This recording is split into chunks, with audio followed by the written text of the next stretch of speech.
Good morning. Today I'm going to show how to search in Google for like a specific type of website, like a .gov or .org or .edu.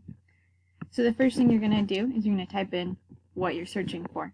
So say you have to do a report on Apollo 13, you would type in Apollo 13. Then if you're asked to find a specific website like say .gov, you type in sites,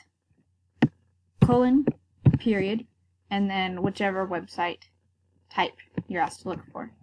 So like gov. Then you're going to click search. And here it is. You have a list of websites and they are all .gov, as you can see. So that makes it nice and easy to search for exactly what you need. And you can just click on the website.